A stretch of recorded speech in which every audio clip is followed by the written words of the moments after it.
Now then, hope you're all okay. And today you can see that I'm not on the bank. I'm in the car, yes, I know you can see it. And today's the day when I make it's not an annual trip, it sometimes happens twice a year, sometimes 3 times a year when I visit DNA Baits and to load the car up with a load of bait. So I thought it'd be a good opportunity for us to talk a little bit about bait because it's something I don't really cover a great deal. I've got loads of confidence in the bait, so I don't really need to talk too much about it, but I do recognise at the moment that there's probably a lot of people out there that ain't really sure what to do about the bait, because we've seen quite recently that Nashbait has stopped trading, which is really sad to hear. I was with Nash for a long time. I was one of the really early Nash field testers in the early 1990s when Kevin set it up, and we was with Nash for a long time. Had many great years working for them, many great captures as well. Nashbait, loads of confidence in the bait, but obviously in 2018, when Carp ceased trading, who I used to work for, I needed to make a decision on my career about what I was going to do, and I ended up leaving Nash because I was a part-time angling consultant for them, and I took up a consultancy deal with Avid, who I'm still with today. And at the same time, obviously, I needed to get myself a new bait sponsor, and Avid said to me they didn't want me going with Nash because that's who I used to work with. So I joined DNA Baits. What I'm going to try and do in this little film today is show you obviously my trip to DNA, and we'll have a look at the baits that I've ordered, and we'll also talk a little bit more about bait because bait is so important. You know, all we ever tend to hear about nowadays is rigs. It's pumped at us left, right and centre all the time by some of the bigger brands, and so many carp anglers, especially the newcomers, think that rigs is the most important thing. But for me, there's a lot more to carp fishing than just having confidence in a rig, and I do believe myself that having confidence in a bait is much more important than it is a rig, because that's the thing at the end of the day that the carp have to be attracted to before they'll pick it up. It's such an important part of the carp fishing jigsaw, especially if you're fishing for really pressured carp. You know, if you're fishing day ticket waters, then carp get really picky on day ticket waters. It's probably on those venues more than any other where they do get choosy about bait, because you get thrown so many kilos of bait, so many different types of bait are thrown at them all the time. They see all sorts of different varieties, and you've only got to go on social media nowadays to see the amount of bait companies that are out there. There's a lot of different bait companies offering bait for £1 a kilo or just over £1 a kilo I saw the other day, right the way up to some of the top end baits which are, you know, 15, 16 quid a kilo. And I do hear people's argument and say, well, why do you need to pay 16 quid a kilo for bait when I can get exactly the same amount for less than that amount of money? And I hear that because, you know, carp are carp at the end of the day, and they'll pick up all sorts of things. They're very inquisitive. You know, I've caught carp on simple things like just float fish bread. I've even caught carp on a jelly baby. I've caught them on maggots, sweet corn, you know, you name it. I've caught carp on it. I've even seen carp taking fag butts off the surface. But obviously it always depends on the venue that you're fishing at, the circumstances you're fishing in. If you're fishing for really naive carp, then they ain't as baity as they are on a really heavily pressured lake. Now, I'll just tell you a little bit of a story about what happened last week at home, which hopefully might get it across to you about how important bait is, because it happens in all walks of life. You know, we as humans, we're obviously quite choosy. We can smell when something's not right. We can taste when something's not right, especially on a food item that we eat quite a lot. We know that something's off about it, so we leave it alone. You know, our senses are not as defined as a carp's are. They're not as defined as lots of other species in the animal kingdom either. And only last week when I was at home, my wife feeds the birds on a regular basis. She feeds them these yeast blocks, and she gets them from Home Bargains. They're only about £1 for a couple of them in a pack, and she hangs them up on the tree, and the birds eat them all the time. They get absolutely mullered by the birds to the point that she probably gets through about 40 quid worth of money every week feeding the birds. But these blocks, they get eaten all the time, and last week I noticed that there was a slight different colour to the blocks compared to... Sorry, there's just a vehicle, just got to get out of the way. There was a slightly different colour to these blocks than what she normally gets, and I didn't notice it until she told me that the birds weren't eating the blocks this week. So I went over to the blocks, had a look at them, and they're slightly pinker than they are normal. They're normally sort of an opaque colour, but on this occasion they're slightly pinker. Now the contents has got all the seeds in there and the same sort of things, but there's clearly something different about it that the birds don't like, and I recognise at certain times of the year there might have been more of a hatch this week, so they're eating the hatch more than they are this particular block. But the point I'm getting at here is there is something about that block that they don't like, and although they're eating it ever so slightly, they're choosing something else over the top of it. And that's the same sort of thing that happens on day ticket fisheries when it comes to bait. If there's something not right about a bait, they will not take it. That's what carp are like. I've seen it happen so many times. It's happened to me so many times. I've been to lakes really rubbing my hands together, knowing I'm going to catch fish, and then in the morning I've woke up, I've not had a bite. You know, you then start blaming your rig. But I know through experience when it's bait and there's something not quite right about it, even on waters where they've seen a bait on a regular basis, there's something about it on that particular day that they don't like. So the point that I'm getting at here is, guys, is bait is so important, and there's more to bait than just buying a bag off the shelf and it's saying it's carp bait inside it. That the carp will then definitely take it, because they definitely might not. You know, that's what carp are like.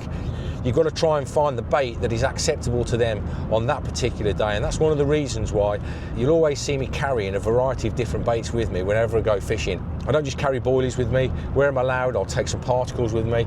I'll always have a few cans of sweet corn in the bag as well, and a few tiger nuts and things like that. So bait isn't just about boilies, but obviously today I'm going up to DNA to get some bait, so I want to talk about the baits that this particular company sell, because they do sell a broad selection of bait. And if you're one of these guys that's recently been using Nashbait and you're not sure where to turn to, then maybe I can give you the option of using DNA, because DNA is a bait company that I've used now for 7-8 years. The first time I used DNA, I had an absolutely fantastic catch, and that was from Western Park. Now, Western Park isn't one of the hardest waters in the world. The carp are quite baity, they do like bait, especially lots of it, and on that first occasion that I went to Western, I ended up catching absolutely loads of carp. I can't remember, it was about 40 fish in a week, up to mid-30s, something like that, and I think I caught an S7 and SLK, which when I first joined DNA, I'd heard an awful lot about SLK. SLK stands for shrimp, liver and krill. I think it's one of the original baits that they launched, and in the days of Carp Talk it did an awful lot of big fish, and having used it now for 7 years, it is exactly that. It is a big fish bait. The amount of big fish that I've caught on that bait since I first started using it is crazy. It really is a good bait, and the reason for that I think is obviously down to the fact that it's got some shrimp in it, it's got some liver in it, and it's got some krill. Liver in particular is an ingredient that Rod Hutchinson used to talk about many years ago. You know, Rod Hutchinson is one of the pioneers of carp bait, and he used to talk about how liver is such an attractive ingredient to carp, especially big carp.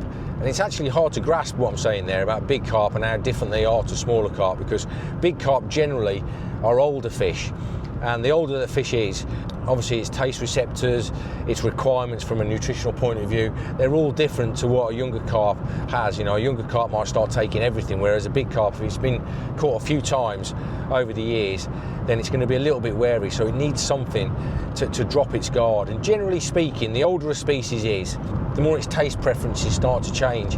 And you've only got to look at humans here as an example, as when I was a young kid, I absolutely hated things like curry or spicy food. I preferred really bland tasting foods like pizza or sweets and chips and things like that. And obviously as I've got older, I've tried loads of different foods over the years, and I need something a little bit more tasty that's going to really stimulate me. The same kind of thing happens in all sorts of different species, including fish. You've only got to take a look at some of the scientific papers that are written about fish and how the health requirements and taste preferences of older fish change as they get older. So, you know, when people turn around and say, I don't believe in big fish baits, well, you're going to be really naive if you don't. And there was a time when I didn't, and over the years I've learned to accept that they do exist. They absolutely, definitely exist. And, you know, carp can be really choosy, especially the older that they get and the more they're subjected to angling pressure. So, you know, SLK is a great bait for big fish. The one bait in the DNA range I'd say is the most acceptable, or certainly what I've found, is S7, which stands for Secret 7. And this particular bait, it's got a spicy smell to it, it's got a red appearance to it, so it's obviously got some robin red in there. And the amount of venues that I've taken that bait to and caught with, it's the bait that I would turn to. If I had to choose one bait over all the others in the range just to get a bite from a venue, it'd be that bait. And that bait has caught me so many carp from so many different places. You know, sometimes you see me doing these films on the Avid channel where I have to visit a lake for the first time. I've never been there before. Sometimes in the depths of winter, And what bait do you turn to when you don't really know a great deal about a bait? Well, you turn to a bait that you're confident in, and generally speaking I turn to S7, and that is the bait that ends up catching me fish. Obviously in the winter months I've had a few fish on maggots and worms and things like that and sweet corn, but you know, when the fish are moving and they're taking bait, then S7 is absolutely a brilliant choice. Now the other bait that I'm picking up today is the bug, which is a bait that I've used since it was first launched about 3 or 4 years ago, and I ended up catching my biggest carp from England on that particular bait, which was butthead from Girton at 64 pounds, but I've also caught lots of other fish from lots of other lakes on it as well. Now bug, it's quite a strange bait, this one is. It's an alternative for me. It's a bait that I don't always turn to first and foremost. I tend to turn to S7 first, then it'll be the SLK, and then it'll be the bug. So what I'm picking up today is basically a mixture of bug, SLK and S7 boilies. I'm also picking up some ground baits, some pellets, and some hook baits, some wafters, some hard hookers. Just a good variety and a good selection of baits, which will keep me going between now, which is the 12th of September today, between now and the end of the year. I've got a couple of trips to, well, I'm going to Belgium next week, or only in a few days' time. I'm going to fish on the Kempish Canal over there, so I'm going to be taking some really big boilies with me, some 26mm baits, and I'm also going to Saligo end of the year. I've got a trip to Germany as well before the end of the year, so you know, those bigger baits, they'll come in handy there as well. But I've also got my English fishing still, which is very much, you know, we're coming up to some of the best times of the year in England to catch carp. September, October, November, these are great times for big fish, so SLK is the bait that I'm going to be trying. But I'm just about to pull into DNA now, so what I shall do is, I'm not allowed to film inside the factory, but I'll put the camera on outside so you can take a look at me loading the car up and what amount of bait I've got. I'll show it all spread out on the floor when I get home so you can see it all.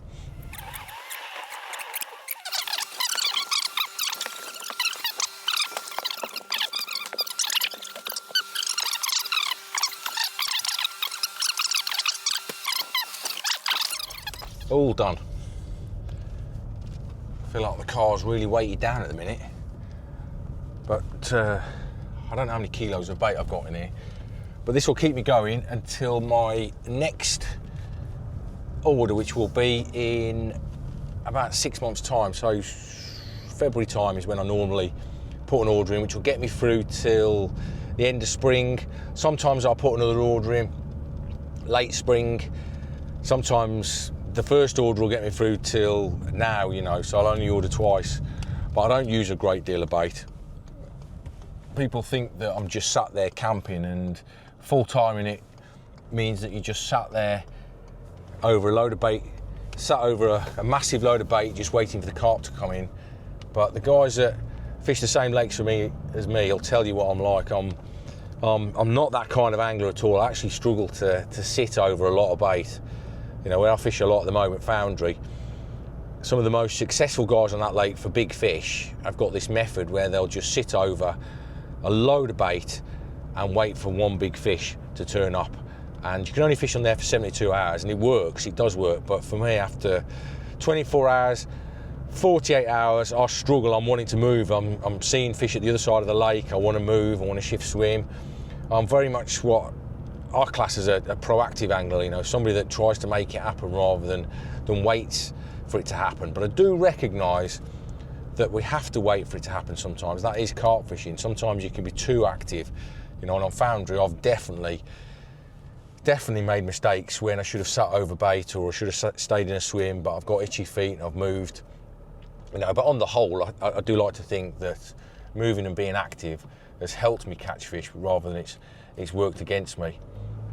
But anyway, this particular trip to DNA, we've not been able to go into the factory because they've just told me it's a little bit messy in there, so they didn't want me to film. But next time I'm down in the new year, hopefully they'll let us in and we can have a look round and see what's what. And you know, I've dropped it on them today saying I'm coming in on this day, can I film? I should have booked it and could have showed you around and seen what's what, seen some of the lads in the office, had a chat to them, chat to some of the guys in the factory and that. But what you've got in these cardboard boxes though is a lot of confidence, and hopefully it's going to catch me some decent fish. So next stop is home. We'll take a closer look at what's in these boxes, why I've chosen them and what they're for.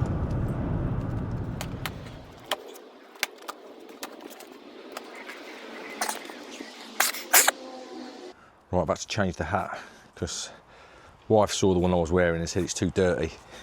So I've had to take it off. She's got it in the washing machine at the minute. So I've got this nice new one from Avid. Right, weather's a bit all over the place. 1 minute it's sunny, next minute it's raining. So I might have to do this in 2 or 3 different stints. I've unboxed everything, and the first thing that I need to do is sort out the freezer bait, because that's got to go in the freezer. I'm probably going to end up doing some of this filming tomorrow to finish this little segment. So I found the freezer bait, and there it all is. SLK, you can see here. This is what the bags are like from DNA. DNA baits, I know it's frozen because it's already got a bit of frost on it and that, a bit of water, and you can see down here it says SLK, and then there's the size of the bait, 8mm. That's to go in the freezer.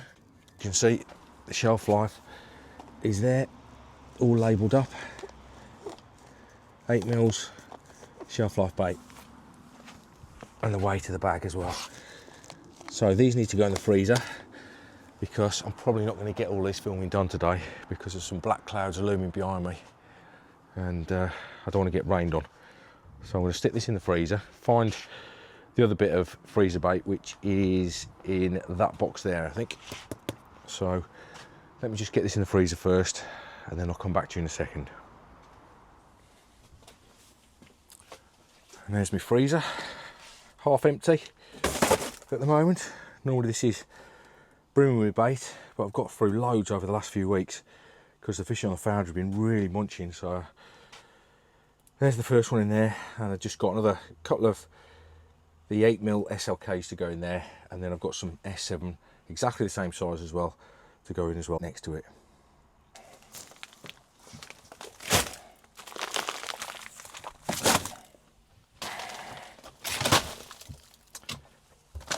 I don't have a problem with mixing my bags and putting them right next to one another. I know some people do, they get real paranoid about S7 being next to bug or SLK being next to S7, etc, etc, but for me, I haven't got a problem with it at all. I think you can take the old paranoia train too far with carp fishing, but I've fished like this for years and never found any problems whatsoever with mixing my bait bags when they're in the freezer. So right, one more bag of S7 to go in there on the freezer baits, and then I'll do the ready-mades and the ground baits tomorrow for you. Right, there we go then. That's everything laid out. I've had to film this the next day because it started to rain and I had to pack it all into the garage, get it all out again, long story, but here we go. This is a look at everything that I've ordered. These are the individual items that I've ordered. Obviously I've ordered a few kilos more than what we're looking at now, but what I've got here is all of the items laid out, and I'm going to talk you through what I've ordered and why I've ordered them. So hopefully it'll give you some sort of idea about what goes into the kind of fishing that I do. So we'll start off with these bad boys, which are the biggest ones that I've ordered. These are the 26mm, and I've got some Secret 7. There you go, you can see them there. S7, 5 kilo bag there, and I've also got some SLK, again 5 kilos, and these are the 26mm. These are the donkey choker size bait. Now these are the ones that I use whenever I go overseas. I've got a Belgium trip coming up very soon. I've got a Salagoo trip coming up. I've also got various trips overseas that might just pop up every now and again, and the big baits are the ones that I always turn to. I've also got some 22mm, which are already stored away from my last order, which I've not used, so I've got a few kilos of those. But basically what I've got is about 40 kilos of the S7, and again 40 kilos of the SLK, which is the sort of quantity that I'll probably take to Salagoo when I go there for a couple of week trip. Moving on then, you can see here at the top I've got some stick mix or some ground bait. S7, 5 kilos, bug, 5 kilos, SLK, 5 kilos. I've got a few kilos of these, not just these 5 kilo bags, but the reason why I've got these is because we're in the autumn months now, and on a lot of the waters that I fish, you're not allowed to use zig rigs. And I always think stick mix, ground baits, there's always little tiny bits and pieces in the water column that's always going to entice the fish to go down. And these really do come into their own, especially during the colder months. I'll use these right the way through till the end of February, depending on the venues that I'm fishing. And I always like them combined with some liquids, which I've got over here. Now, the Amino Smokes, you've probably seen these advertised. These came out only quite recently. I think it was late last year. These have been a massive success. And these are great for get little bits and pieces into the water column. You'll have seen the videos on these where there's tiny little bits shooting up and down in the water column. These are great for adding a bit of attraction into the water column, especially if you're fishing deep waters and you don't know what depth the carp are. Certainly this time of the year, they're absolutely great. So stick mixes combined with some Amino Smoke, absolute game changer in the autumn months and the colder months. So I've got S7, Bug and SLK, and I've got the same in the stick mixes as well. And I've got a few kilos of these, I've got a few bags of these tucked away. Right, moving on then, you can see at the top here, I've got some pellets, various different pellets. I've only got some SLK pellets though, because I've got quite a few S7 and some bug pellets already in stock, and I've ordered only a few kilos of the SLK ones just to complement the boilies that I use. And I've also ordered, you can see here, some Omega XTR pellets. These are the 8mm. I've got these in different sizes. They're the 8mm, and I've also got some 4mm.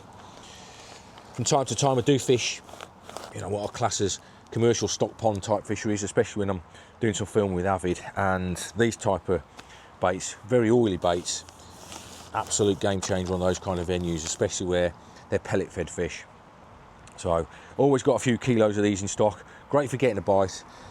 Everybody knows how successful they are. They're great for complementing your boilies, and they're always useful at all times of the year. Lastly then, you can see here that I've got some shelf life bait. This is the SLK in the 8mm, and I've also got some Secret 7 in the 8mm. Okay, both shelf life, and the reason for that is Mary and Joe Pool, which I fish in Germany quite a lot, tiny little baits like this, they just don't get used over there, and I always think these are a bit of an edge. And I carry the shelf life because when I'm travelling overseas, obviously it's hard to keep freezer bait fresh, and these days shelf life baits are just as successful. But saying that, I do prefer freezer baits, which is why I've got some S7 in the 8mm, and I've also got some SLK in the 8mm. Now I'm using these boilies quite a lot on the big pit that I'm fishing, because on there I know that particles do really well. Where particles fish really well, tiny little bits and pieces, tiny little baits will always do well as well. And I've been using these quite a lot on there. Caught some lovely fish from there this year. I had 340s from there. I'm hoping to go back this autumn. So I've basically got about 40 kilos of each of the SLK in the freezer bait in the 8mm, and the same again in the S7. Early October at the moment.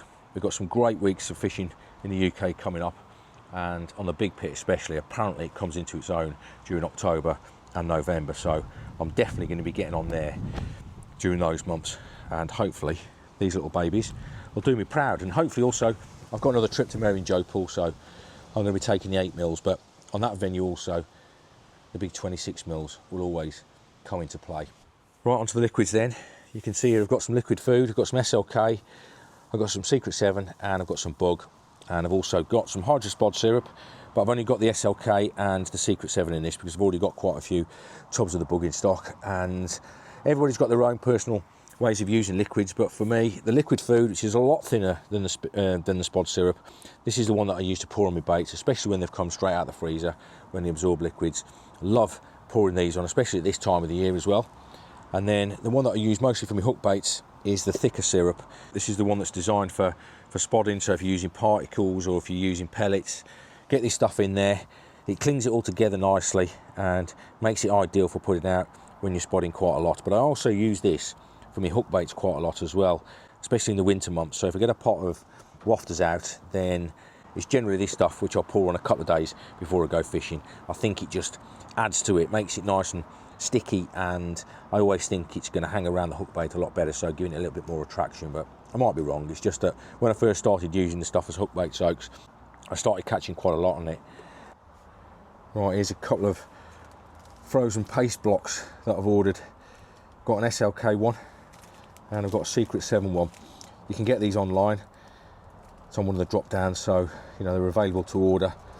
But basically I've got these because a couple of the waters that I fish in the winter have got very few nuisance species in them, and paste is definitely an edge in cold water because you know it gives off that attraction. It's not a boiled bait, it disperses a lot better in the water column, and hopefully that's going to attract anything that's very nearby. So I'm hoping it could be a bit of an edge for me when the temperatures start to drop in the next few weeks. We're late September now, so October I've got a bit of foreign fishing to do, and by the time I finish that, that's November, and that's the time when I'll be using these, I think. These aren't the only 2 baits you can get. You can also get the bug, the switch, and others. As I say, they're on the website, so anyone interested, click the drop down and they'll be delivered to your door in little frozen packs like this. Very nice. Right, this is where I store most of my bait then. I've got 2 different chest freezers, and I know it looks like I've got a lot of bait, and I probably have compared to most of you guys out there, but obviously I'm fishing all the time. It is my job, and obviously bait is so important that you need to make sure that you look after it. And one of these chest freezers is about 55 years old, I think it is. My mum told me when I was born, she got this chest freezer, and I've kind of inherited it, and it doesn't work anymore, but I keep a lot of my pellets and my shelf lives in here, as well as some of my hook baits. And this particular chest freezer, this is the one that works. This is the one that's got all the freezer bait in. I've got a lot less freezer bait than I have shelf life, and I tend to use the freezer bait more for my UK fishing, just to make sure. You know, people ask me, is there a difference between shelf life and freezer bait? Well, I personally haven't noticed much difference, but from a confidence point of view, I do prefer to use freezer bait, especially when I'm fishing for very pressured UK carp, and this is the stuff that I get through quite a lot. Okay, so that's the freezer stuff, nicely stored away, and this is the shelf life stuff. And you can see you've got pellets, I've got me ground baits, and I've got my boilies, and I've got loads of hook baits in there as well.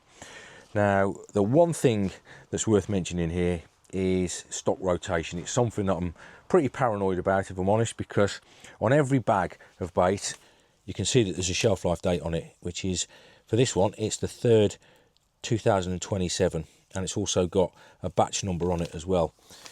Now, whenever I bring some new bait in, I will always make sure that the old bait is taken from underneath and is brought to the front.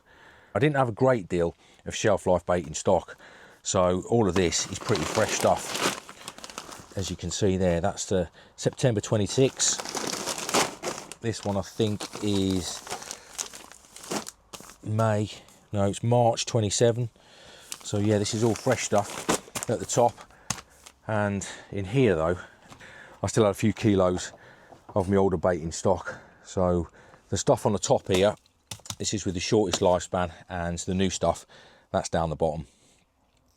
Yeah, I know what you're thinking, that's a lot of bait, but at the end of the day, it is my job, and I do go fishing an awful lot, and I shall get through that lot. Certainly by the end of February, most of that will have gone, and I'll be doing my next order sometime around end of February, early March next year, when I'll be getting a lot more boilie, because that's the time of the year when I'm really starting to pile a bait in. Certainly on the waters I'm going to be fishing quite a lot on a consistent basis. So there you go, guys, that's a quick look at my latest visit to DNA Baits and what I've ordered, and I hope it's given you a little bit of an insight into the types of bait that I use, the types of fishing that I use it for, and also the types of stuff that I use at certain times of the year.